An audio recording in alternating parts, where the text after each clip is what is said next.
Bismillahirrahmanirrahim. Assalamualaikum warahmatullahi wabarakatuh. Innal hamdalillah nahmaduhu wa nasta'inuhu wa nastaghfiruh wa na'udzu billahi min syururi anfusina wa min sayyiati a'malina. May yahdihillahu fala mudilla lahu wa may yudlil fala hadiyalah. Wa asyhadu an la ilaha illallah wahdahu la syarikalah wa asyhadu anna Muhammadan abduhu wa rasuluh. Allahumma shalli ala nabiyyina wa sayyidina Muhammad wa ala alihi wa man tabi'ahu bi ihsan ila yaumiddin. Allahumma inna nas'aluka ilman nafi'a wa rizqan thayyiba wa amalan mutaqabbala. Puji syukur kita panjatkan pada Allah. Selawat dan salam semoga tercurah pada Nabi besar kita Muhammad sallallahu alaihi wasallam. Pemirsa sekalian yang semoga senantiasa dirahmati oleh Allah, pada kesempatan pagi ini kita kembali diberi nikmat untuk duduk lagi dalam majelis ilmu. Mudah-mudahan bawa berkah bagi kita semuanya dan Allah Subhanahu wa taala memberikan kepada kita kebaikan yang banyak. Sebelum kita lanjut tanya jawab sebagaimana rutinitas setiap Ahad pagi, ya, kami jelaskan secara singkat ya 10 menit insyaallah tentang bahaya dari riba. Riba itu ngeri banget. Riba itu menyengsarakan, riba itu mengerikan. Nanti tanya jawabnya walaupun bebas ya, mau tanya tentang riba maupun yang lainnya dibolehkan. Nanti bisa manfaatkan Zoom untuk bertanya langsung atau lewat telepon 0812 281 85131 0812 281 85131. Kemudian saya ambil bahasan ini dari buku Taubat dari Utang Riba dan Solusinya. Ini ada penjelasan 18 hal yang menunjukkan riba itu ngeri banget. Pertama, semua yang terlibat di dalam transaksi riba itu terkena laknat atau terkena kutukan. Semua yang terlibat dalam transaksi riba itu kena laknat atau kena kutukan. Disebutkan dalam hadis riwayat Muslim, la'ana Rasulullah sallallahu alaihi wasallam akilar riba wa mukilahu wa katibahu wa syahidai. Rasulullah sallallahu alaihi wasallam itu melaknat pemakan riba, melaknat pemakan riba atau rentenirnya. Kemudian yang menyerahkan riba, mukilahu yang menyerahkan riba atau nasabahnya. Kemudian pencatat riba, sekretaris, dan 2 orang saksinya.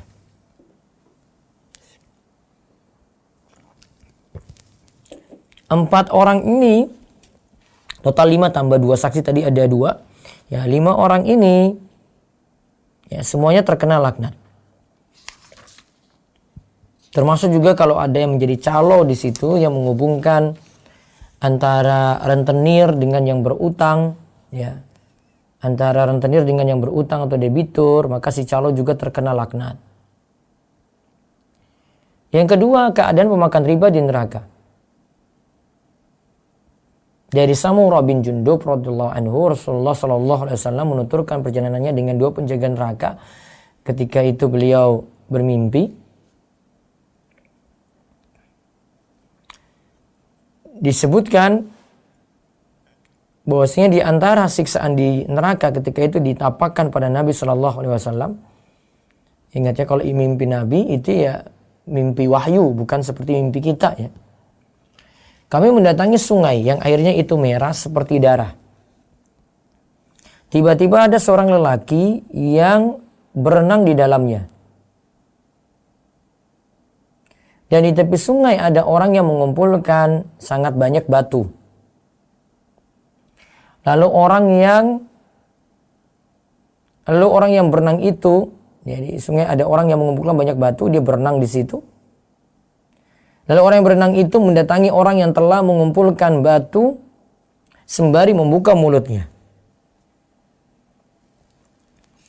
Dan orang yang mengumpulkan batu tadi akhirnya menyuapkan batu ke dalam mulutnya.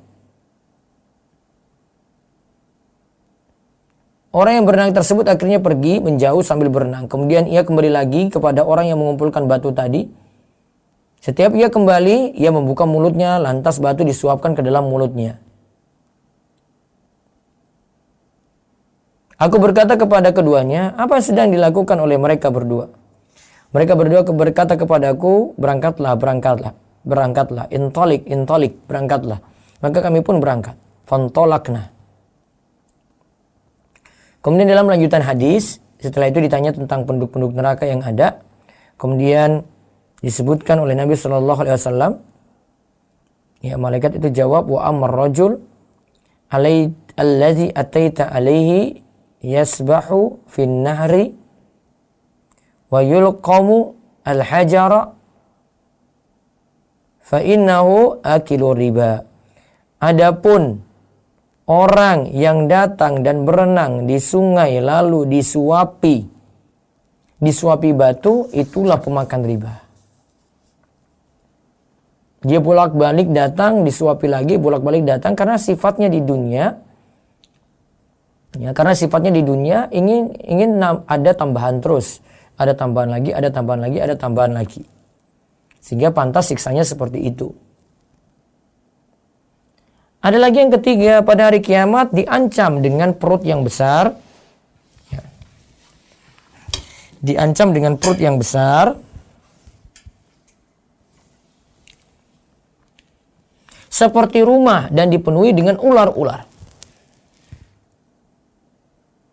Dari Abu Hurairah radhiyallahu anhu, Rasulullah sallallahu alaihi wasallam bersabda, "Ataitu lailata usriya bi ala qaumin butunuhum kal buyut fiyal hayyat tura min khariji butunihim fakultu man haula ya Jibril ya Jibrail qal haula'i akalatur riba."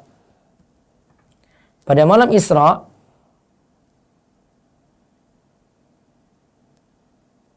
aku mendatangi suatu kaum yang perutnya sebesar rumah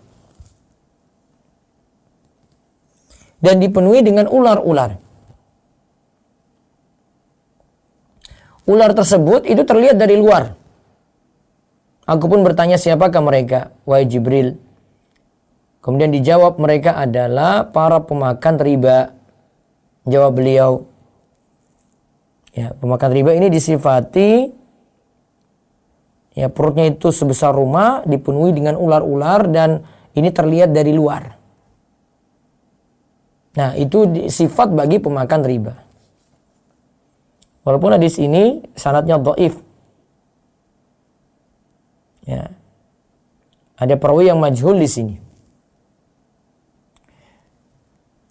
Terus yang keempat, dosa riba yang paling ringan seperti menzinai ibu kandung sendiri. Kata Nabi SAW, ar-riba salasatun wa sab'una baban. Riba itu ada 73 pintu.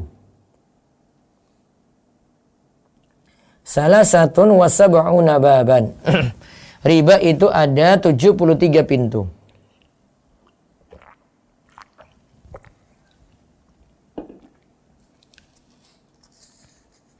Dari Abu Hurairah radhiyallahu anhu juga Rasulullah sallallahu alaihi wasallam bersabda, "Ar-riba sab'una huban aisaruha ayyankiha ar-rajul ummahu."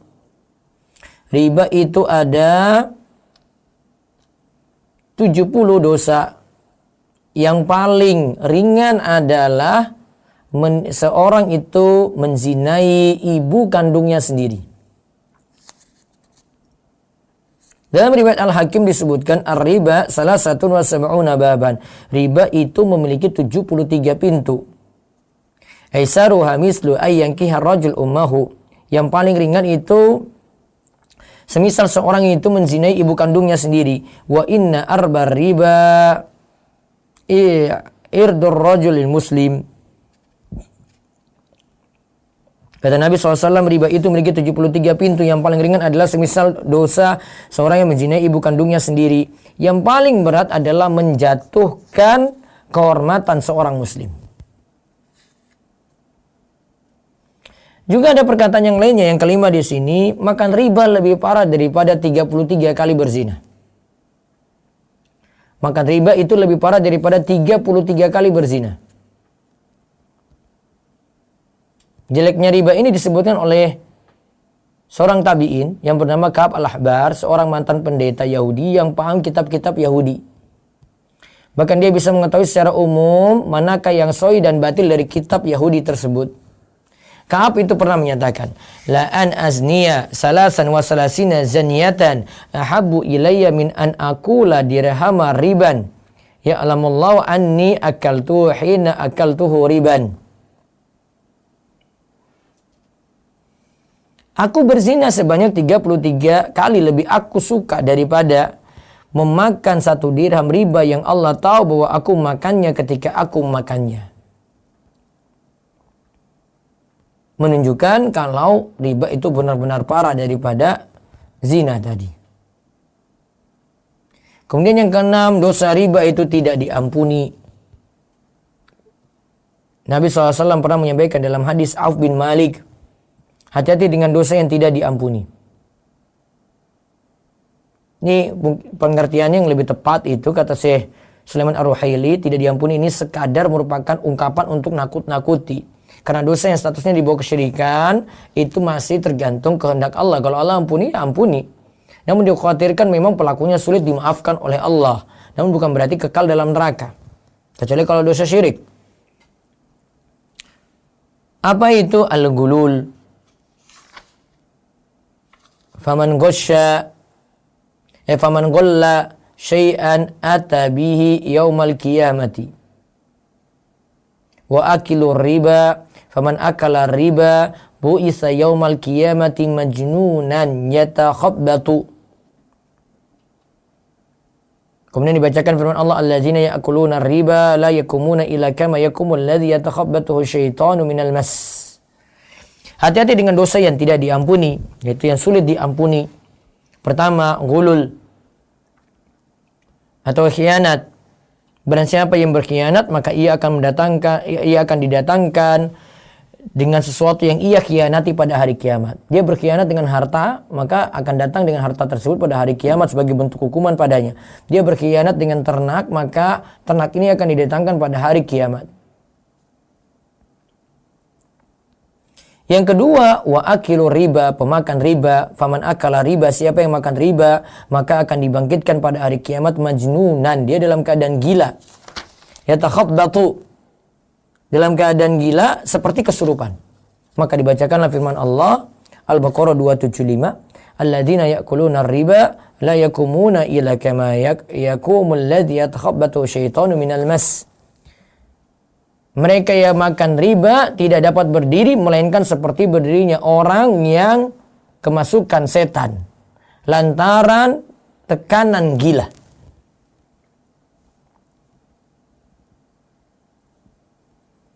Bayang nanya lagi yang ketujuh, haramnya riba digandengkan dengan khamar.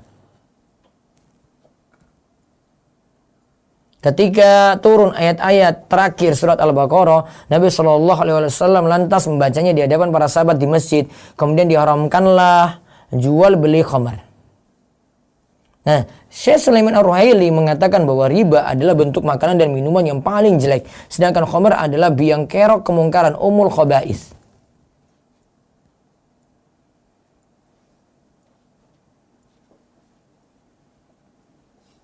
Jadi ya, riba itu bentuk makanan dan minuman yang paling jelek. Khamar adalah biang kerok kemungkaran. Kemudian yang terakhir untuk kesempatan kali ini, untuk bahasan ini, ya, menunjukkan parahnya, mengerikannya riba, menyengsarakannya riba. Riba itu lebih parah dibanding khamar. Nah, ini kelanjutan dari nomor 7 tadi. Ibnu Bakir menceritakan bahwa ada seorang yang pernah mendatangi Imam Malik bin Anas. Ia berkata kayak gini, wahai Abu Abdillah, aku pernah melihat seorang mabuk, lalu dia menjadi pecandu dan ingin bermain judi. Mabuk, suka main judi lagi. Lalu ia menyatakan, istriku menjadi tertalak jika memang engkau bisa membuktikan bahwa ada yang masuk dalam rongga tubuh anak Adam yang lebih buruk daripada khamar. Coba kamu buktikan, ada yang lebih parah daripada khamar enggak? Karena tadi ini, ya, Perdagangan khamar itu diharamkan tadi kita sebut ya. Sekarang ada yang lebih parah daripada khamar enggak? Jika kamu dapati wahai Imam Malik, maka istriku menjadi tertalak, jatuh talak. Coba lihat, dia berani taruhan dengan Imam Malik kayak gitu. Imam Malik menjawab, pulanglah sampai aku cari dulu jawaban pertanyaanmu. Keesokan harinya orang tersebut datang dan Imam Malik kembali menjawab seperti di atas. Pulanglah lagi, silakan, sampai aku cari dahulu jawaban pertanyaanmu. Setelah beberapa hari orang tersebut mendatangi Imam Malik, lalu Imam Malik memberikan jawaban. Sekarang istrimu jatuh talak. Karena apa? Aku telah mencari dari seluruh ayat Al-Quran dan hadis Nabi SAW. Tidaklah aku temukan sesuatu yang lebih parah yang masuk dalam rongga anak Adam selain riba. Karena Allah telah menyatakan akan memerangi pemakan riba. Lalu Imam Malik membacakan ayat berikut ini, yaitu Al-Baqarah 279, fa illan taf'alu fa'adhanu biharbim minallahi wa rasulih wa in tubtum falakum ru'usu amwalikum la tazlimuna wa la tuzlamun.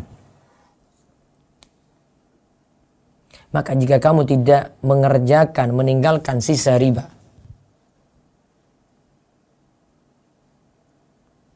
maka ketahuilah bahwa Allah dan Rasul-Nya akan memerangimu. Dan jika kamu bertobat dari pengambilan riba, maka bagimu cuma pokok harta saja. Dan yang sering kita bahas di harta haram muamalat kontemporer, kalau riba yang boleh diambil, harta yang boleh diambil dari orang yang bertransaksi riba cuma harta pokoknya saja, tidak tambahannya. Maka bagimu pokok hartamu, kamu tidak menganiaya dan tidak pula dianiaya. Nah, si Sulaiman Ar-Ruhaili menyatakan bahwa bila diamati riba itu lebih parah dilihat dari sisi jalan dosa.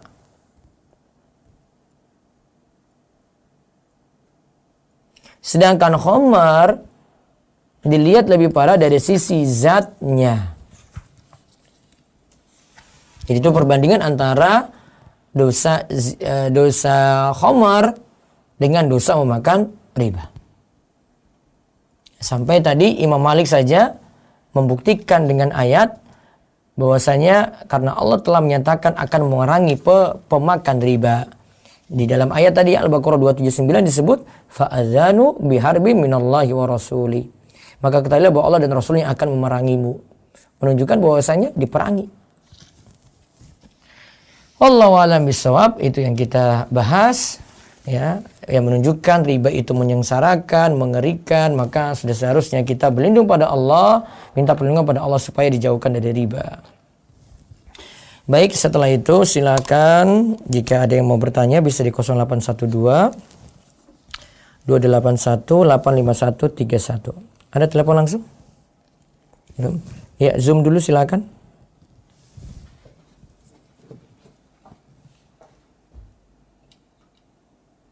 Assalamualaikum. Waalaikumsalam warahmatullahi wabarakatuh. Ya, silakan. Pak Ustadz, mohon izin tanya. Ya, silakan, Bu.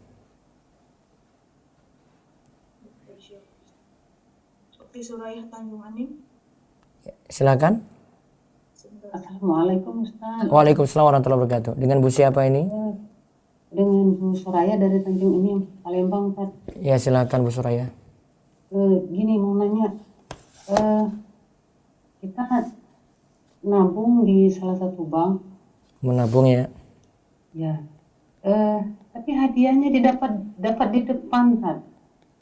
Hadiah. Kita tabung, iya hadiah, ada hadiah. Kita tabung 150 juta. Kita dapat sebuah motor. Dibayar di depan, tapi uang kita selama 3 tahun nggak boleh diambil. Nah gimana tuh hukumnya, Ustaz? Dapat hadiah motor. Dia motor. Deposito berarti, Bu? Nabungnya dalam bentuk apa, Bu? Nabung saja biasa, bukan deposito ya? Bukan, Ustaz. Terus tapi 3 tahun? Tidak boleh diambil uangnya selama 3 tahun. Transaksinya apa itu sampai tidak boleh diambil? Tapi hadiahnya dapat di depan gitu. Nggak ada transaksinya, Ustaz. Buka aja rekening, buka tabungan. Ini sudah terjadi apa belum? Udah, kan? Ibu tanya motornya. motor boleh dimanfaatin atau enggak gitu ya. Udah disaranin ke kita pakai tuh. Aduh, saran saya tidak dimanfaatin aja deh. Allahu Akbar. Ya, Jadi gini, kalau ada uang 50 juta dan nabung tidak diambil selama 3 tahun dapat HP. Terus nanti kalau ada uang 150 itu dapat motor. Kalau ada uang lagi 450 juta dapat kendaraan, mobil umpamanya gitu kan. Iya, karena ibu dapat manfaat dari tabungan tadi sebenarnya Bu, walaupun itu baru awal. Jadi ibu kan sebenarnya ketika masukkan uang ini di bank, ibu itu danai bank itu mengumpulkan dana masyarakat Bu, nanti dia kelola. Uang ibu 150 juta ini dia manfaatin lagi, nanti dikembangkan lagi untuk orang lain kalau ada pinjaman, usaha, pinjam dari situ. Makanya dia senang banget kalau ada tabungan besar kayak gitu masuk. Motor mah nggak apa-apa, dia itu dibandingkan dengan dia kasih motor, dibandingkan 3 tahun lagi, uang itu sudah putar berlipat-lipat Bu. Iya, ya Rabbi. Itu nggak boleh ya Tat ya? Nggak boleh. Maka kita nabung di bank itu cuma karena darurat saja Bu. Manfaat yang kita peroleh ketika dapat sesuatu kayak motor tadi ya tidak dimanfaatkan. Tapi kalau ada semacam program wadiah gitu kan, jadi uang kita nggak ada tambahannya, kita sekedar nyimpan aja di situ boleh ya Tat ya? Iya, resikonya ibu bayar administrasi. Iya. Dipotong dari ini tabungan ibu. Biasanya tiap bulan ada kayak gitu. Tat? Nah, itu lebih ringan dibandingkan ibu dapat bagi hasil. Ya, itu lebih ringan dibandingkan ibu dapat bagi hasil gitu. Ya Allah, udah terjadi Tat, udah 2 tahun. Bagi hasilnya tidak dimanfaatin, ada manfaat yang lainnya juga tidak dimanfaatin di situ. Jadi cuma sekadar nabung saya simpan saya karena nggak bisa simpan duit di rumah gitu. Itu yang wadiah tadi. Kalau yang motor tadi udah nggak boleh tuh Tat. Ya, sudah nggak. Jadi nggak dimanfaatin lagi. Iya. Iya, baik. Terima kasih Tat. Assalamualaikum warahmatullahi Waalaikumsalam warahmatullahi wabarakatuh. Baik, satu lagi dari Zoom. Lewat chat ya Ustaz. Iya.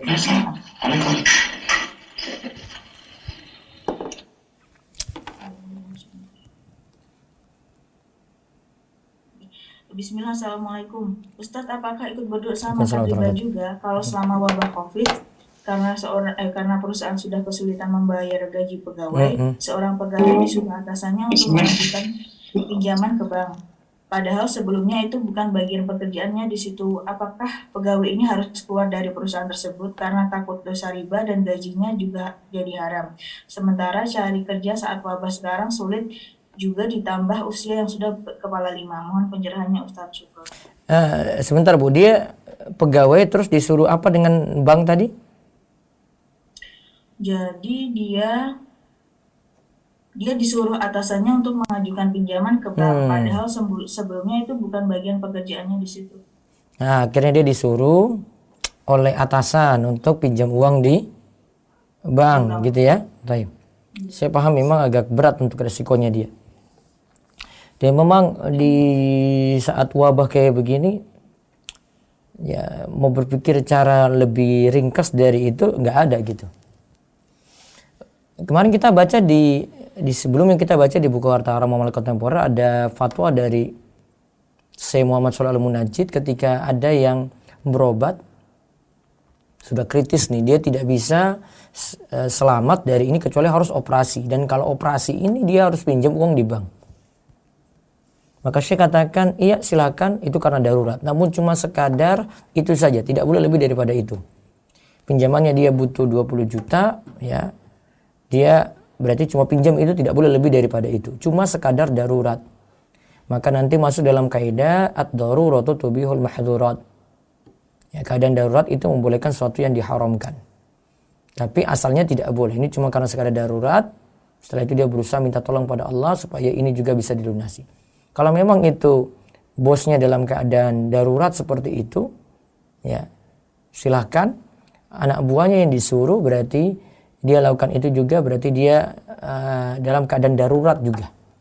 Karena tidak ada jalan lain lagi. Wallahu a'lam. Baik, saya beralih dulu ke telepon langsung ada. Ya, silakan. Ya, assalamualaikum. Waalaikumsalam warahmatullahi wabarakatuh. Ya, silakan. Ya, Afwan Tas, Ana dengan Albar dari Jakarta. Ini mau bertanya tentang hukum kalau misalnya kita sebagai seorang broker properti, tapi penjual atau pemilik gitu ya, salah satu ahli warisnya itu meminta komisi kembali lagi ke kita dengan alasan mereka udah membuka jalan kita untuk bantu masarin properti yang dijual. Ya, terus? Ya, bagaimana hukumnya dan ini yang semalam nanya ini kalau ya? misalnya transaksinya itu tidak diperbolehkan. Baik, tadi dia jadi broker. Jadi broker untuk si penjual apa si pembeli? Untuk si penjual. Si penjual. Terus penjual ini pihak keluarga ya? Bukan. Maksudnya penjualnya ini ada rekanan, ada seorang teman, tapi mereka itu sebagai ahli waris. Iya, terus? Mereka punya lahan properti, mereka mau jual, tapi kita sebagai broker itu kan memang ada fee-nya gitu kalau misalnya ada link dari pembeli dari yang kita bawa. Nah, kalau misalnya memang dari link itu dia dibeli, mereka minta fee yang sudah diberikan ke kita untuk sebagiannya gitu loh, Tat. Kan dia dapat fee itu sebenarnya dapatnya dari si penjual, rekanan tadi, yang ahli waris tadi, atau dapat dari si pembeli juga? Taruhlah harganya ditetapkan bagaimana harganya? Jadi prosesnya kan kita sebagai broker kalau misalnya berhasil dapatkan pembeli dapat fee dari penjual gitu kan. Iya. Nah tapi salah satu penjualnya ini minta fee-nya kembali dari fee yang sudah diberikan ke kita gitu loh, Tas. Jadi fee sudah diberi terus dia minta kembali. Iya, mereka minta lagi sebagian fee-nya gitu dengan alasan mereka udah buka jalan ke kita sebagai broker untuk bantu masarin propertinya dia gitu. Terus broker dapat untung dari mana selain dari fee? Broker dapat dari fee, tapi dipotong lagi sebagian untuk salah satu penjual. Bentar. Ketika awal jual itu ditetapkan bagaimana harganya? Kenapa, Tas? Maaf, Afwan terputus. Ketika menjual itu ditetapkan harganya bagaimana? Itu urusan penjual. Broker nggak ikut campur ke harga. Jadi murni. Jadi murni penjual. Iya. Broker cuma buka jalan saja. Buka jalan aja, Ustadz. Oh begitu. Jadi bukan misalnya si penjual bilang ini 100 juta ya. Iya. Kamu jual terserah nanti. Bukan ya. Jadi yang tawarkan harga itu bukan si broker tapi dari penjual langsung. Dari penjual langsung, Ustadz. Ya saya paham. Terus broker cuma dikasih fee saja. Betul Ustadz. Terus setelah dikasih fee, dia tarik lagi, minta lagi gitu. Iya, sebagian gitu untuk mereka lagi gitu. Ketika di awal itu ada kesepakatan nggak jumlah fee berapa gitu? Memang bukan kesepakatan sih, artinya ini baru mereka baru mengajukan gitu. Memang belum terjadi jual beli gitu kan. Tapi dari awal mereka sudah kasih wanti-wanti ke kita bahwa kalau misalnya dari antum dapat pembeli, pokoknya fee yang dikeluarkan ke antum kita minta lagi sekian gitu ya, gitu. Ya, kalau secara aturan sih nggak ada masalah. Tidak ada masalah ya Ustaz. Tidak ada masalah. Tergantung ridho aja gini. Ini si broker nih ridho nggak kayak gini, diminta lagi gitu. Oh ya, toib. Iya. Dari sisi ini saya paham, dia cuma sebagai perantara saja buka jalan sehingga penjual dapatkan pembeli terus dia transaksi harga gitu ya. Betul Ustaz. Nah, secara ini sih nggak masalah. Jadi dia sekaligus kasih dapat fee, si broker ini dapat fee, terus si penjual ini merasa punya bagian juga dari fee itu kan? Iya, betul. Gitu. Nah, jadi nggak masalah dia minta dari situ. Wallahu a'lam. Syukran. Jazakallah khairan katsiran. Waalaikumsalam. Baik. Selanjutnya ntar saya baca dulu lewat WA. Ya. Bagaimana hukumnya pegadaian syariah? Nah, pegadaian yang penting syarat pokoknya itu ini utang piutang, kemudian tidak boleh ada riba di situ dengan mengembalikan lebih. Kemudian yang jadi masalah biasanya juga pada barang gadaian itu tidak boleh dimanfaatin oleh yang memegang barang gadai tadi, yaitu dari pihak kreditur. Bagaimana hukumnya pembiayaan usaha dari bank syariah? Prosedurnya bank membayarkan atau membelikan barang yang dibutuhkan nasabah. Selanjutnya nasabah mencicil kepada bank. Boleh transaksi seperti ini, bank membayarkan, membelikan, tetapi syarat pokoknya barang tersebut dimiliki oleh bank secara penuh. Barang sudah diterimakan juga kepada bank sebelum dijual kepada pembeli. Jika syarat ini terpenuhi dan nanti kreditnya nanti untuk biaya ini, pembiayaan ini cuma satu harga saja, ya maka dibolehkan. Tats mau tanya, nanti kalau ada telepon diputus saja, ya, masuk aja. Ya. Tats mau tanya, di pabrik tempat saya bekerja sering terjadi jual beli tanggal merah, semisal tanggal 14. Assalamualaikum. Ya, waalaikumsalam. Ya, silakan Pak. Ini dari Galis di Jakarta, Ustaz. Ya, silakan. Iya, jadi mau nanya bagaimana hukumnya jika transaksi, misalnya kita kan udah kerjasama sama produsen atau pabrik gitu ya. Iya. Nah, terus kita menjual barangnya itu secara online lewat website atau kadang konsumen pesan juga sih by WhatsApp gitu kan. Iya. Nah, produknya itu pre-order gitu Ustaz. Jadi kadang konsumen juga transfernya DP doang gitu kan. Terus DP doang. kalau produknya udah jadi, kita ke produsennya, kita pesan dulu ke produsennya, terus habis itu kalau udah jadi kita cek dulu barang tersebut gitu kan, terus habis udah sesuai pesanan kita, kemudian kita kirim gitu Ustaz. Berarti barang masih proses ya, nggak ready stock ya, diproduksi dulu ya? Iya, diproduksi dulu. Cuman yang produksi pabrik-pabrik yang udah kerjasama sama kita soalnya spesifikasinya tertentu gitu Ustaz. Iya, jadi dia bayar DP, konsumen bayar DP, terus nanti bapak pesan ke pabrik, pabrik buatkan. Kalau sudah jadi, nanti kirim ke konsumen, nanti tinggal sisa bayar DP saja gitu ya? Iya, DP sama ya pelunasan kalau udah pelunasan gitu ya. Secara hukum tidak masalah, nanti masuk istisna di sini. Istisna boleh bayar di depan, ya, atau boleh bayar di belakang. DP juga tidak masalah.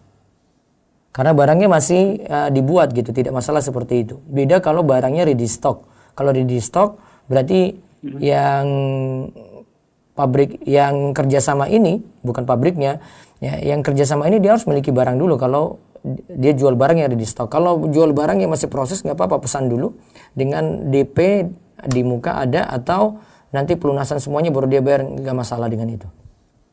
Oke, kalau nggak ready stock berarti boleh ya Ustaz? Boleh. Oke, baik. Ya. Jazakallahu khair Ustaz. Waalaikumsalam.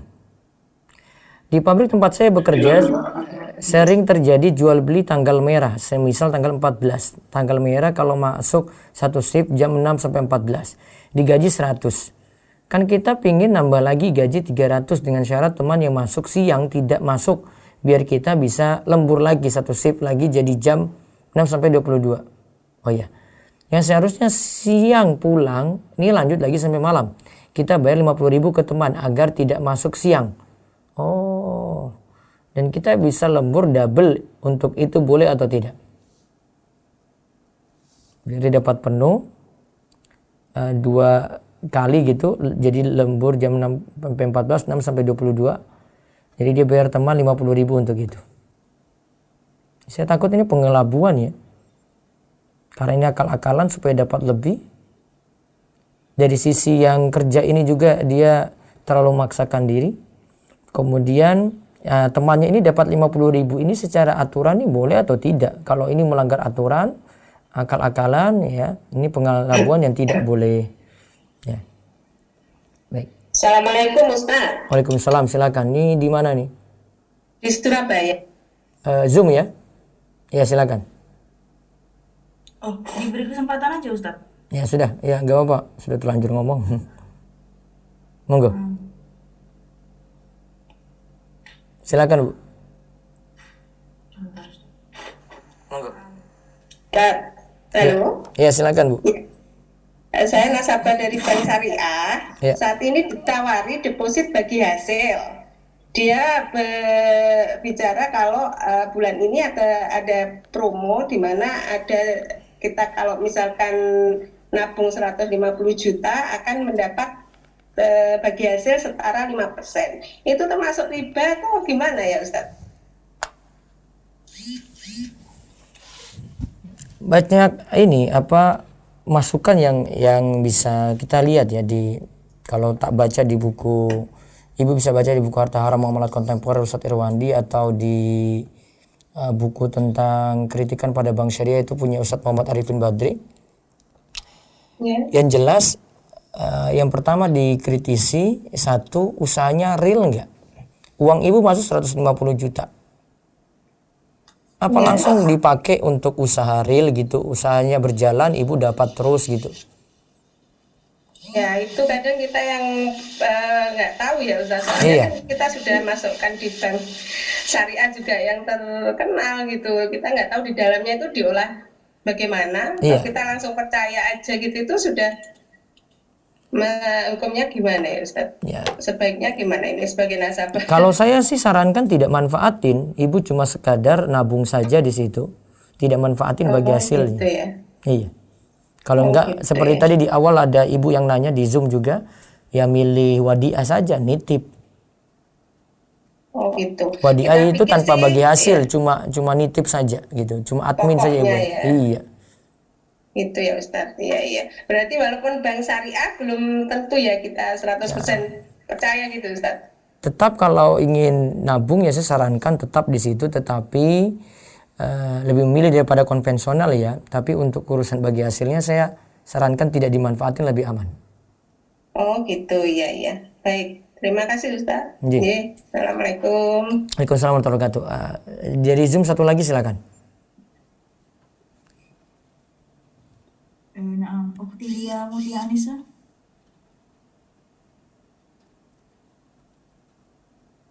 Oktilia Mutia Anissa. Assalamualaikum warahmatullahi wabarakatuh. Ustaz. Waalaikumsalam warahmatullahi wabarakatuh. Silakan.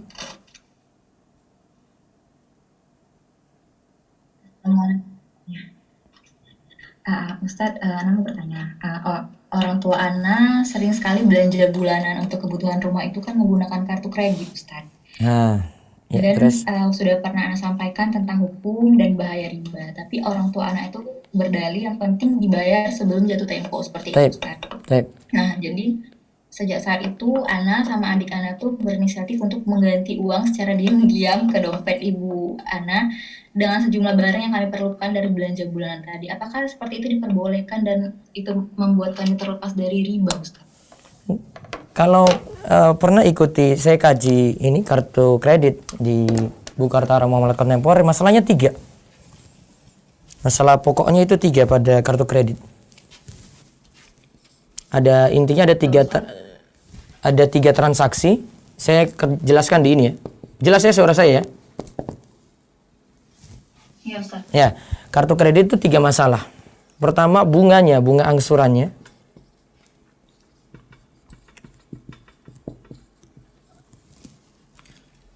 Bunga angsuran itu sekitar 1,5% ke atas.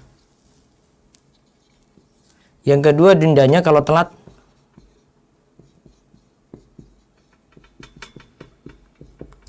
Ini sekitar 2,5% kalau di itu ya. Mungkin angka ini akan beda-beda. 3 itu fee atau upah untuk penjaminan dari bank.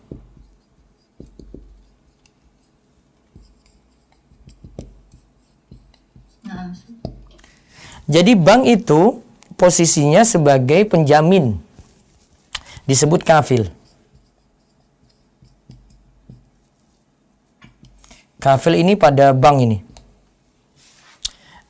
Tadi ibu itu datang ke merchant atau toko, dia datang ke toko. Toko ini namanya makful lahu.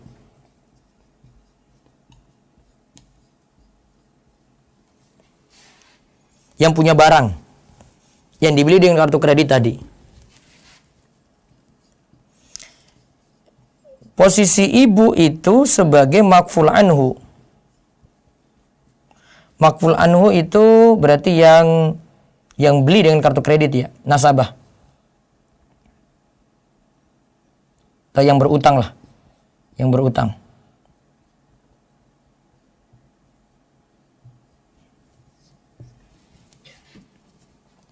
Asalnya kan dia bayar gini. Makful anhu ini bayarnya ke sini, makful lahu toko. Kalau dia on time, bayarnya on time, tidak kena denda, ya selesai dia. Ketika tidak selesai, maka kafil akhirnya yang turun tangan bayarkan. Karena kan penjamin, kafil itu penjamin.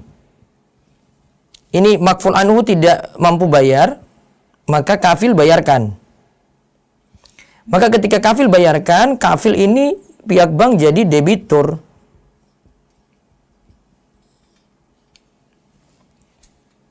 Maaf, dia jadi kreditur. Jadi kreditur. Pemberi pinjaman, bayar ke makful lahu.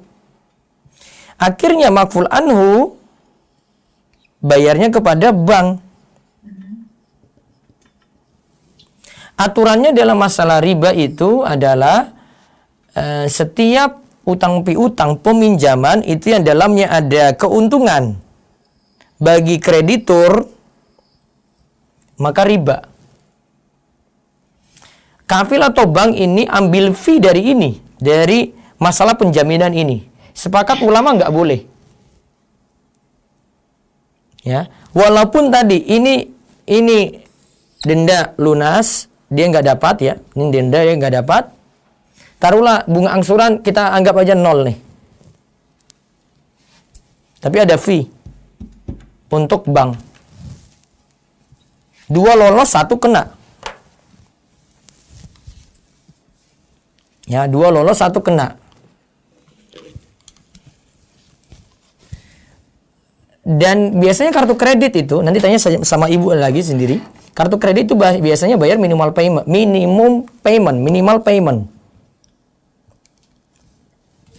Punya tagihan 20 juta, cukup bayar 10%. 2 juta saja. 10%-nya. Dia nggak dituntut bayar sampai full gitu. Kan nanti bisa numpuk nanti kalau di masa tagihan itu dituntut ya denda juga kena. Bunga kan semakin berbunga lagi nanti. 2 ini taruh lolos lah ini, saya anggap lolos nih ya. 1 ini yang jadi masalah. Para ulama kritis ini, bahkan ijma kafil ini tidak bisa dapat upah. Kafil cuma menjamin saya, dia tidak bisa dapat upah dari situ. Itu gambarannya. Masalah kartu kredit. Bisa lihat nanti video di channel Rumeso TV di pembahasan kartu kredit. Tuh, ada kartu kredit yang saya bahas pertama, terus yang kedua kartu kredit syariah. Itu nanti dapat solusinya dan pemecahannya di situ. Dan itu bukan darurat karena cuma belanja. Beda kalau kondisi darurat ya, tidak harus pakai kartu kredit. Itu beda. Yang solusi yang ada sekarang ini ya, kartu kredit itu ambil dari debit, artinya punya saldo. Kalau dengan terpaksa ya mau belanja dengan kartu kredit karena ada beberapa beli aplikasi, beli sesuatu dengan kartu kredit. Maka kartu kredit ini difungsikan ya jadi debit. Jadi punya saldo dulu baru potong dari situ. Nah, itu bukan utang, namun kita pinjamkan uang ke bank sejatinya. Paham ini, Bu? Tadi nggak jawab lagi. Ya. Baik, sudah ya. Yang di Zoom tadi sudah ya. Adalah satu lagi, silakan. Putus tadi, dia nggak jawab. Nah, Ukti dia Palupi Amantara. Ya, silakan. Assalamualaikum Ustadz. Waalaikumsalam warahmatullahi wabarakatuh. Ya. Ustadz, saya ini punya sepupu yang dia itu ngutang ke bank. Sampai namanya itu di blacklist. sampai nggak bisa apa namanya ngutang lagi gitu loh Ustaz. Oh, itu karena terlalu macet, nggak ini bayar. nah ya mungkin gitu nggak ngerti Ustaz. Iya, itu Jadi nanti 2 tahun dia di blacklist oleh BI sehingga di mana-mana dia tinggal bisa pinjam. Resiko kalau tidak bayar kayak gitu. Terus masalahnya tuh gini Ustadz, dia yang berhutang tapi efeknya itu ngerambat kemana-mana. Jadi dia itu punya kakak, punya mas, yang masnya itu menikah dengan mbak saya. Nikahnya itu tahun 2018 kemarin.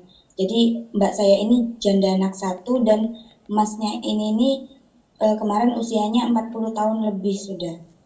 Jadi menikah tahun 2018 kemarin. Ya. Nah pas menikah itu mbak saya itu mau dihadiahkan sawah. Tapi berhubung sawahnya itu belum balik nama, maksudnya namanya itu masih nama Pak D saya, jadi nggak bisa dijadikan mahar gitu. Jadi akhirnya nggak jadi.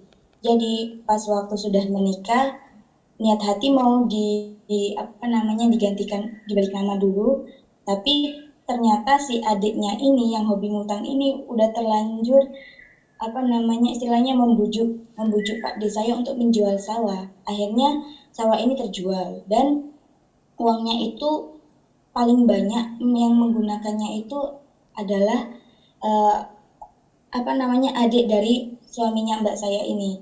Nah, mbak saya itu suaminya itu hanya kebagian uang sekitar kurang lebih 30 juta dan itu bukan uang tunai tapi berupa barang seperti pom mini gitu loh Ustaz. Iya. Jadi setelah dibagikan pom mini ini usahalah dengan pom mini ini. Cuman pom mini ini lambat laun mudah rusak padahal baru tapi mudah rusak. Jadi akhirnya yang rugi ya dari keluarganya mbak saya. Nah, ya silsilahnya ini saya nggak bisa hafal silsilahnya, mau bilang mbak atau ini, saya tahu kalimat kuncinya aja. Beritahu lebih sederhana lagi Bu, biar saya nggak terlalu banyak mikir ini silsilah tadi. Jadi intinya masalahnya di mana? Nah masalahnya itu adiknya ini yang suka ngutang ini, dia itu ngerugiin si suaminya mbak saya ini karena dia itu sudah menggadai mobilnya, terus sawah itu pembagiannya tidak rata. Habis itu dia ini menggadai lagi rumah dari orang tuanya. Nah, jadi rumahnya itu digadai sebesar 200 juta di bank. Akhirnya yang rugi juga orang tuanya dan suami dari mbak saya itu. Jadi kami itu sebenarnya keluarga itu dongkol Ustadz sama si adiknya suami mbak itu, tapi mereka keluarganya mereka itu seolah udahlah daripada keluarga berantem jadi biarin aja gitu loh. Jadi kita itu sebenarnya menanggapinya harus gimana Ustadz? Jadi yang berutang tadi adik suami mbak ya? Iya. Nah, terus tadi utang 200 juta. Iya. Dia nggadai rumah sebesar 200 juta ke bank. Ya, taib. Terus gadai itu pakai uangnya siapa? Pakai jaminannya siapa? Nah, namanya pakai nama suami dari mbak saya. Nah, salahnya suami mbak tadi. Kenapa mau kasih? Dipaksa-paksa dan akhirnya si Pak D ini nyuruh si suami dari mbak saya ini. Kesalahan pertama itu secara izin dari bank itu tidak boleh itu.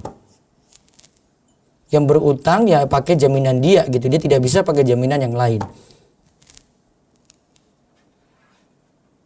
Tapi suami mbak yang pasti tanda tangani itu. Salah di dia. Iya. Ya, kok mau? Akhirnya kan suami mbak yang tadi itu di blacklist kan? Itu adiknya, kalau suami mbak itu enggak. Enggak di blacklist. Tapi jaminannya punya dia kan? Iya. Oh, paling ditelusuri oleh bank lagi ini, dia kena juga.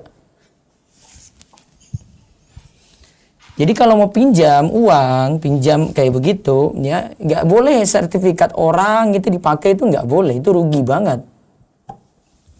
Dia nggak lunas, kita yang kena. Kita yang pinjamin jaminan itu, terus kita yang kena, nanti kita yang ditagih. Itu sudah langgar aturan itu. Dari sisi bank itu sudah langgar aturan. Nah, ini menyusahkan juga orang yang punya sertifikat misalnya. Jadi sudah salah dari awal seperti ini. Sehingga buntutnya kemana-mana gitu.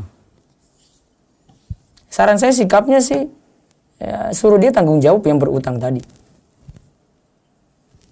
Tadi apa-apa ini jual kok nanti gini. Sebenarnya awalnya dari sini dulu. Problemnya ini. Agak sulit dikasih solusi ini. Ya, Ustaz, jadi kami itu pihak dari keluarga sini itu sebenarnya harus gimana ya Ustaz menyikapi hal yang udah terlanjur kayak gini. Ya kalau mau dibantu ya dibantu selesaikan ini biar masalah selesai. Kalau enggak suruh dia tanggung jawab gitu. Saya enggak pusing juga kasih solusi ini. Dari awal sudah salah. Terus buntutnya di mana-mana, buntutnya cabang-cabang lagi. Intinya satu mau selesaikan semua saling terkait gitu. Iya. Iya, saya nggak bisa ini. Wallahu a'lam. Baik, cukup dulu Zoom. Terus telepon langsung silakan. Kalau nggak saya baca lebih ya. Assalamualaikum. Assalamualaikum. Waalaikumsalam warahmatullahi wabarakatuh. Dengan siapa di mana? Umur Aisyah. Ya silakan ditanya Bu, monggo. Bapak anak kan disuruh jual tanah Ustadz sama Pak Le gitu ya. Ya. Dari Pak Le bilang ini tanah jual 90 juta gitu. Ya. Terus Bapak anak jual ke orang-orang gitu kan. Terus kayak gitu kan ada yang nawar 120 juta gitu loh Ustadz. Iya. Itu berarti kan ada kelebihan 30 juta ya? Iya. Yang kelebihan 30 juta itu diminta sama Pak Le gitu loh Pak Ustadz.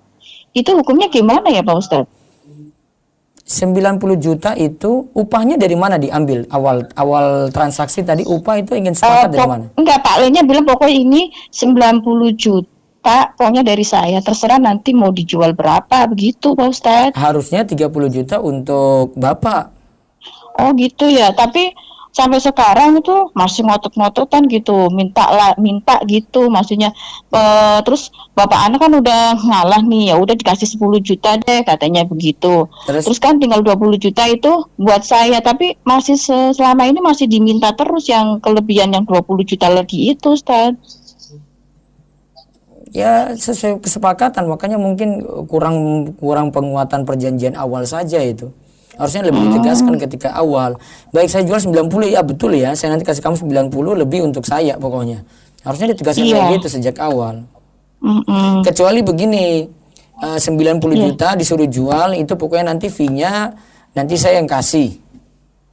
Ya, nggak ada perjanjian seperti itu. Nggak ada kan? Cuman nggak ada. Pak Le cuma bilang 90 juta ini pokoknya dari saya. Itu terserah nanti kamu mau ngambil berapa apa dari mana itu terserah itu kamu jual berapa gitu, Ustaz. Nah, ya perjanjian kayak gitu ya sudah betul tadi.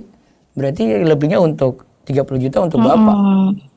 Iya, tapi begini kalau tapi sampai sekarang itu Pak Le masih nuntut terus gitu loh, Ustaz. Ya sudahlah kalau nuntut terus. Terus untungnya untuk Bapak apa kalau begitu? Kenapa? Untungnya kalau diambil semua 30 juta dapatnya apa? Nggak dapat apa-apa. Hah? Ya sudah. Iya, nggak dapat apa-apa, Ustaz. Ya beritahu. Iya. Kalau enggak dia nuntut terus ya sudah kasih saja sudah. Berarti kerja seikhlasnya. Nah, ini kan kasusnya ini maksudnya kan itu uang yang 20 juta itu kan udah dipakai sebagian. Misalkan 10 juta gitu kan. 10 juta. Terus 10 jutanya itu kan udah buat lunasin yang utang riba Bapak di bank gitu loh Ustaz. Iya. Terus ya beritahu aja, beritahu komunikasikan baik-baik. Iya. Rembu. Tapi Pak Lenya katanya ya nggak tahu pokoknya itu kamu terserah kamu mau cari di mana gitu. Pokoknya itu uang harus kembali ke saya gitu. Iya, simpel Bu saya jawabnya tadi ya sudah cukup. Iya. Cukup ya, baik. Oh gitu ya Ustaz ya. Iya. Baik, cukup di-cut dulu. Ya, Ustadz bagaimana? Saya jawab lewat YouTube dulu. Ustadz bagaimana kalau saya mau hadas besar dari haid tetapi niat hadasnya bukan niat hadas haid? Ini mau mandi mungkin ya. Melainkan niat wudhu seperti biasanya. Apakah itu sah atau gimana Ustaz? Karena ingat, pertanyaan nggak mudeng, saya nggak paham nih. Ustaz izin tanya, salahkah jika menolak temannya mau ngenalin buat ta'aruf karena saya posisi perantauan dan keinginan cari suami satu daerah? Bisa saja nolak aja, nggak masalah. Tapi kasih bahasa yang halus gitu ya. Sebaiknya disisakan berapa tabungan rekening di bank? Sebutuhnya, ya, seperlunya gitu. Apakah satpam yang kerja di bank juga termasuk bekerja haram, juga termasuk call center pusat? Ya baiknya tidak terlibat untuk itu semua, lebih aman. Bagaimana hukum menyimpan uang di bank untuk memudahkan transaksi jual beli dan uang ribanya tidak dipakai? Bunganya tidak dipakai, keuntungan itu tidak dipakai, cuma sekadar fasilitas saja karena darurat. Bagaimana Ustaz kalau saya mau hadas besar dari haid, tapi niat hadasnya bukan niat, ini bukan hadas kayaknya, ini mau mandi besar dari haid, tetapi niat mandinya bukan dipakai istilah hadas ya. Namun niat mandinya bukan niat mandi haid, melainkan niat wudhu. Gak bisa, harus niat mandi haid gitu ya. Mandi atau gusul atau junub maksudnya. Nah itu. Termasuk ribakah jika bekerja di penjualan mobil sebagai sales, jika dalam perusahaan tersebut sebagai leasing juga? Leasingnya masalah, dia jadi sales kemudian dukung yang leasing yang riba juga masalah. Apakah menabung emas mungkin ya dalam dunia maya dengan cara membayar sejumlah uang dan hasilnya menabung, ini mungkin dan hasilnya menambang dan dapat sejumlah koin dan serta menukarkan koin itu mendapatkan sejumlah uang yang berlipat. Apakah itu termasuk riba?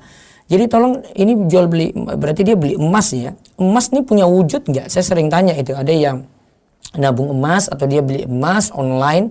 Emasnya pertama punya wujud nggak? Kalau ini transaksinya online, kena masalah lagi karena harus transaksi jual beli emas ini harus tunai dalam majelis akad.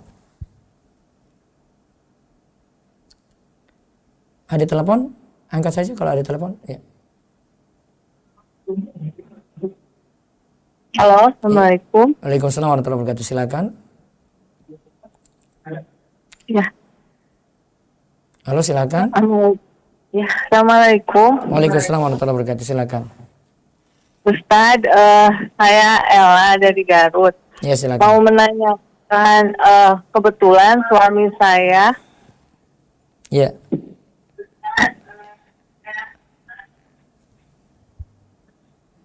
Silakan Bu Ella. Adalah pembuat perincian gaji. Ya, nah, perincian gajinya itu digunakan. Ya, bisa dipercepat Bu. Halo, nggak lambat Bu. Digunakan untuk meminjam ke bank. Ya, terus. Ya, untuk meminjam ke bank. Nah, jadi si perincian gaji itu untuk peminjaman ke bank. Iya, terus? Suami saya suka dikasih uang dari yang akan minjam itu. Iya, terus? Oh iya Bu, jangan Ibu, jangan nunggu siaran Bu, delay Bu. Bicara dengan saya langsung aja. Ya, nah jadi apakah si uang yang tipsnya itu makanya Bu, yang siaran di belakang jangan diperhatikan Bu, please. Ya, jadi uang tipsnya itu halal atau tidak? Uang tipsnya haram, kemudian bantu untuk itu haram juga. Halo? Ada Ibu dengar siaran di belakang terus sih. Bu, fokus dengar saya saja, gak usah dengar siaran belakang, delay. Ya, terima kasih Ustadz. Ya, Bunda sudah dengar jawaban saya. Kasih saja. Terus Ustadz Afwan mau tanya, boleh tidak kalau kita punya rumah dikontrak sama orang yang kerja di bank? Dia transaksinya biasa berarti ya. Beda kalau ibu kontrakkan rumah untuk bank. Jadi kalau transaksinya biasa seperti itu tidak masalah. Wallahu a'lam. Assalamualaikum Ustaz. Waalaikumsalam warahmatullahi wabarakatuh. Silakan Pak.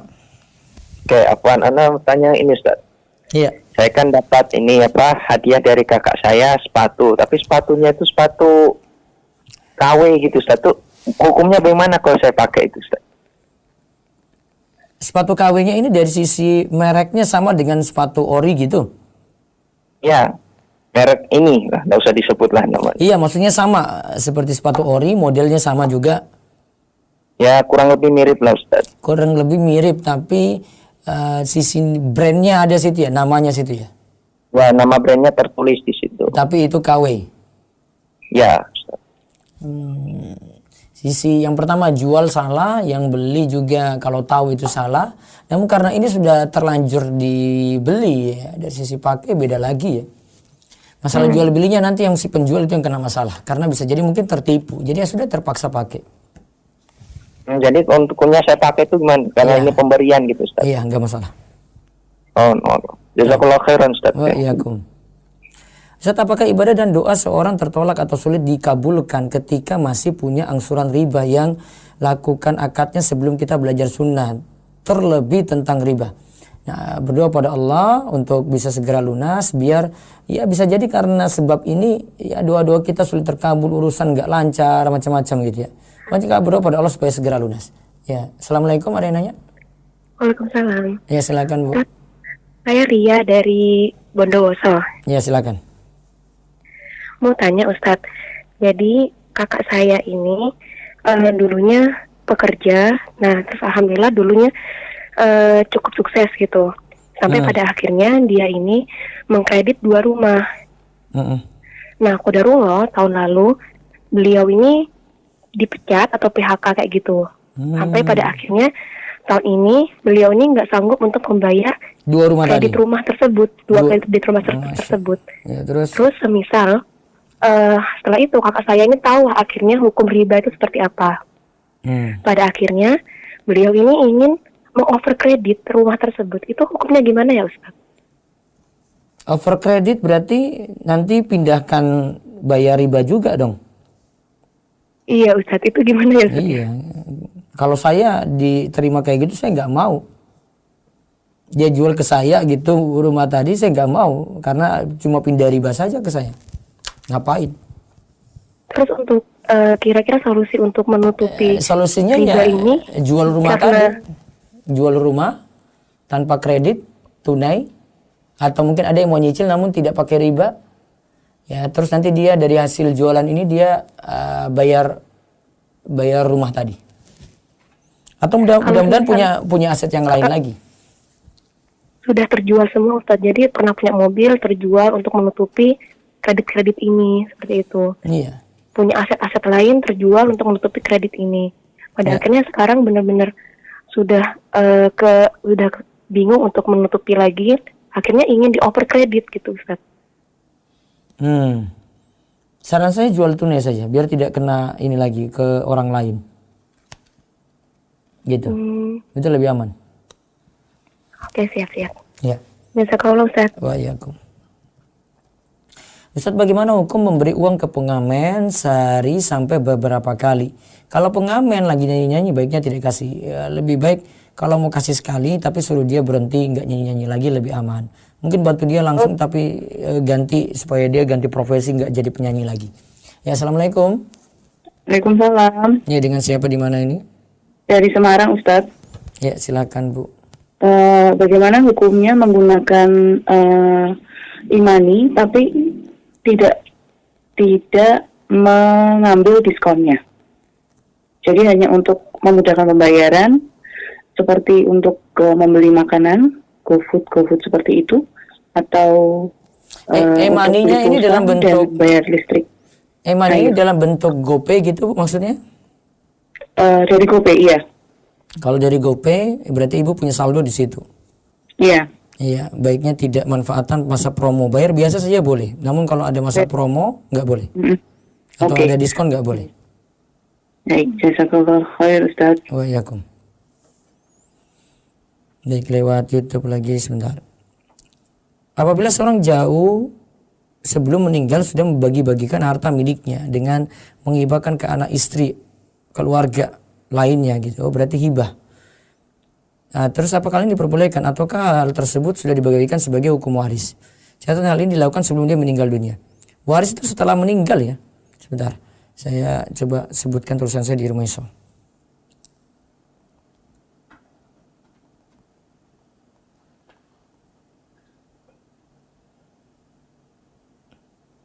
Nah, di sini ada bahasannya, ortu bagi waris sebelum meninggal.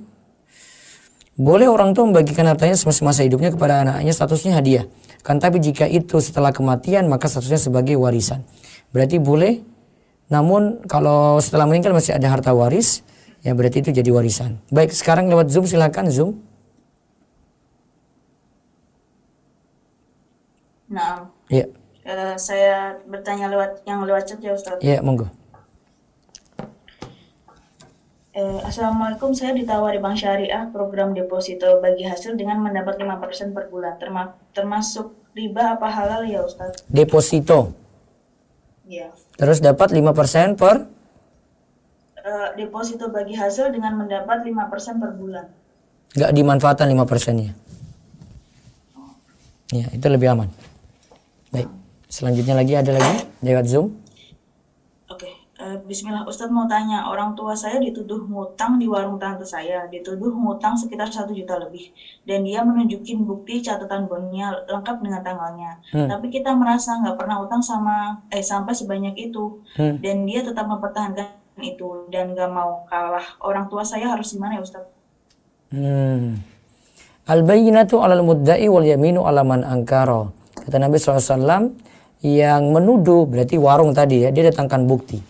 Sedangkan yang dituduh dia mesti bersumpah. Ya, cukup bersumpah saja. Nah, sekarang ini masalah buktinya ini kuat atau enggak? Berarti bukti ini ini dulu dicek lagi. Jangan-jangan itu cuma klaim saja ternyata tidak sesuai gitu. Nah, bukti ini yang dituntut dulu untuk ditunjukkan benar atau tidak. Ya, terus. Zoom lagi silakan. Nah, Ukti Rebelea.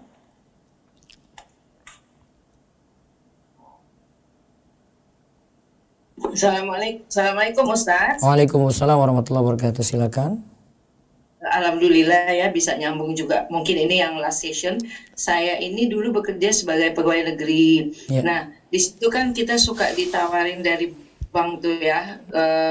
Kalau pinjamnya 10 juta bayar sekian, bayar sekian. Nah, katakanlah sampai hari ini saya masih punya utang di bank. Setelah saya tahu begini, aduh ngeri banget ya Ustadz. Gimana caranya Ustadz? Maksudnya gini, apa yang harus saya lakukan Ustadz sementara saya masih punya utang Ustadz? Segera lunasi Bu. Bisa nggak ada sesuatu untuk dijual terus itu nanti pakai untuk lunasi utang tadi? Makin cepat makin baik. Yang penting ya cara satu-satunya itu aja ya Ustadz ya. Harus dilunasi cepat ya. Kalau itu memang ibu nggak sanggup tapi utang pokok sudah lunas, ibu tinggal negosiasi ke bank. Oh baik. Ya baik, terima kasih Pak Ustadz. Assalamualaikum. Waalaikumsalam warahmatullahi wabarakatuh. Satu lagi silakan dari Zoom.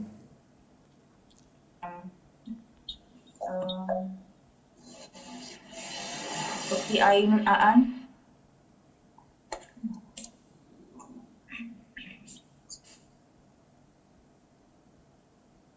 Ukti Ainun Aan.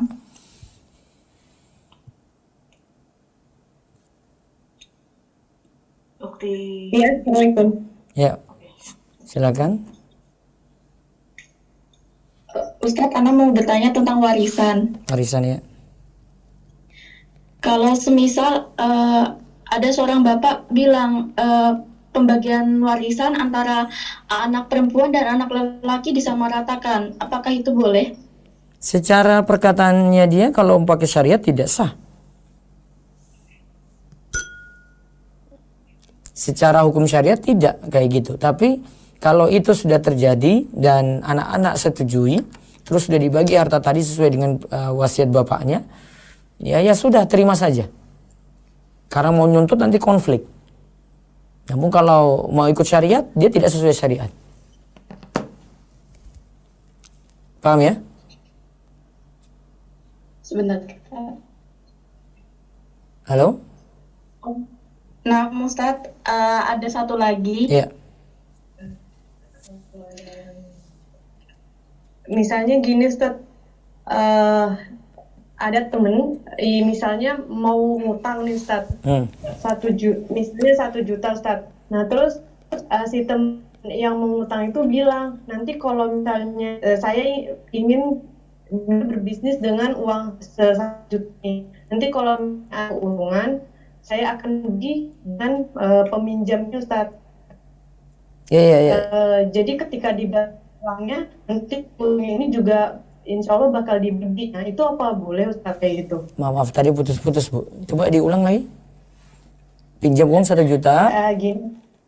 Nah, terus si peminjam ini bilang Ustaz, kalau misalnya ketika kan uang 1 juta ini mau dijadikan bisnis contohnya Ustaz. Nah nanti ketika ada untung nanti dia mau mengembalikan, terus untungnya dibagi juga Ustaz sama ke peminjam.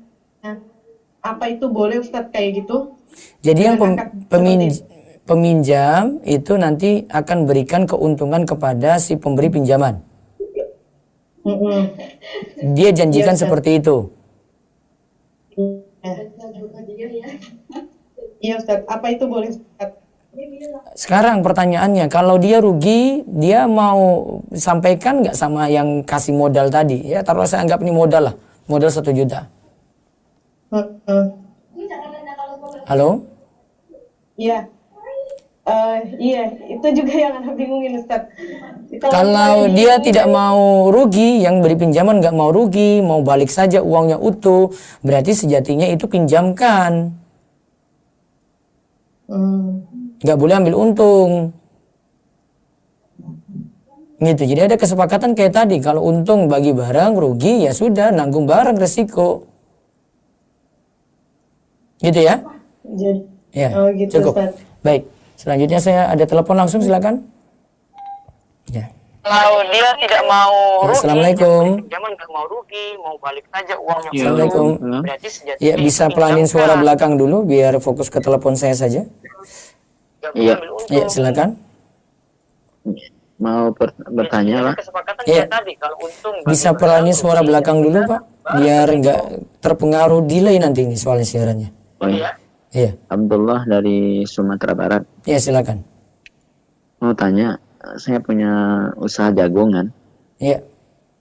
Lalu ngasih bibit jagungnya sama petani. Iya. Di awal, nanti bayarnya belakangan. Pas panen. Berarti ngutangkan bibit lah. Bukan ngasih modal bibit gitu. Terus. Tapi pas pesan sama petaninya, ntar kalau panen belinya harga 3.000 gitu. Iya. Bukan harga pasar. Kalau misalnya pasarnya 2,5, saya tetap beli 3.000. Pasarnya 3,5, tetap beli 3.000. Bayarnya nanti di muka ini. Belinya bayarnya pas panen. Sebentar. Panen Coba diulang, Pak. dibayar. Diulang. Jadi Bapak posisinya sebagai apa? Saya pahamkan diri dulu nih. Pembeli jagung. Bapak pembeli jagung. Iya. Bapak pembeli terus. Terus saya pesan sama petani, tanamlah jagung, nanti saya beli 3.000 itu, harga 3.000 per kilo. Iya. Terus Meskipun orang lain beli 2,5, 2.500, ataupun orang lain belinya 3.500. Iya, terus Boleh nggak kayak itu? bayarnya di mana? Setelah panen nanti? Iya, setelah panen ditimbang baru dibayar. Tapi harganya ditetapkan dari awal gitu. Harganya ditetapkan dari awal. Hmm. Harganya ditetapkan dari awal, sudah deal, tapi nanti kalau bayarnya nanti ketika panen gitu ya. Iya. Suruh dia tanam, petani tadi tanam gitu ya. Iya. Dan dia setuju? Setuju. Dari sisi misalnya Bapak misalnya nggak jadi pesan gimana? Dia sudah tetap insya Allah dibeli terus, jarang yang nggak dibeli. Ya sudah, nggak apa-apa. Jadi boleh ya Ustaz ya, sistem pesanan kayak gitu. Orang lain beli 3,5, sayanya beli 3.000. Orang lain belinya 2,5, saya tetap beli 3.000. Tapi baiknya tidak mengikat di awal, Pak. Soalnya di awal itu nggak ada biaya apa-apa, barang juga belum ada gitu ya. Iya. Iya. Jadi tapi ada saya ngasih dia bibit jagung gitu. Oh, kasih bibit jagung. Iya. Kasih bibit jagung, terus dia tanam. Nanti dia bayarnya sama hasil panen, nggak ada pengaruhnya sama harga. Yang harga ini saya tetapkan. Kalau gagal panen ya sudah berarti. Meskipun ya.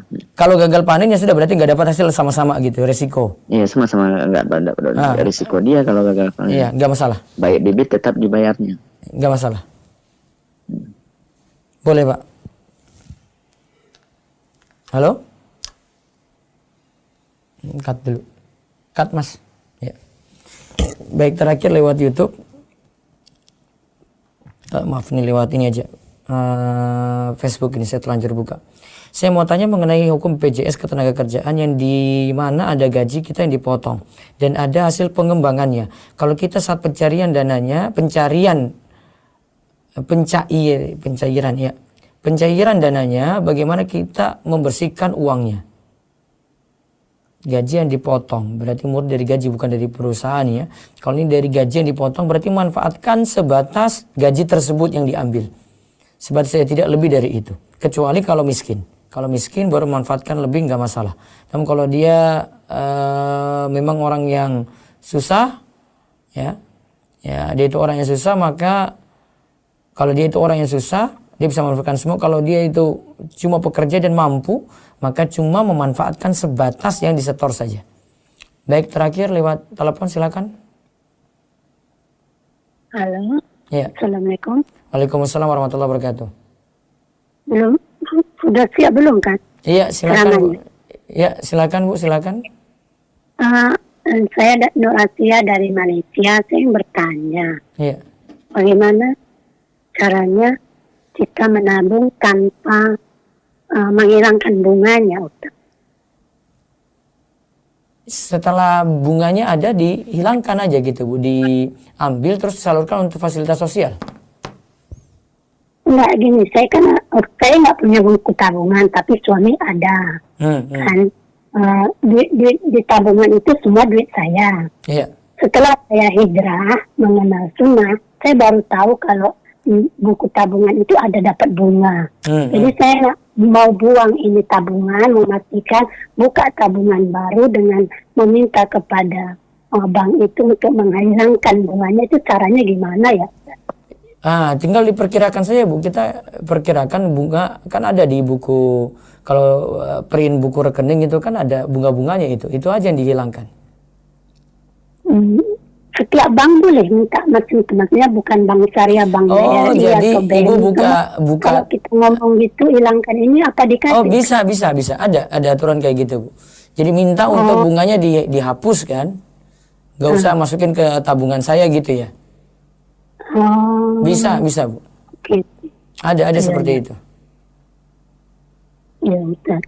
Jazakumullah khairan Ustaz. Waalaikumsalam. Baik, kami cukupkan. Insyaallah nanti malam kita bahas tentang fikih menyambut buah hati. Demikian kita cukupkan, tutup dengan doa kafaratul majelis. Subhanakallahumma bihamdika asyhadu an la ilaha illa anta astaghfiruka wa atubu ilaik. Assalamualaikum warahmatullahi wabarakatuh.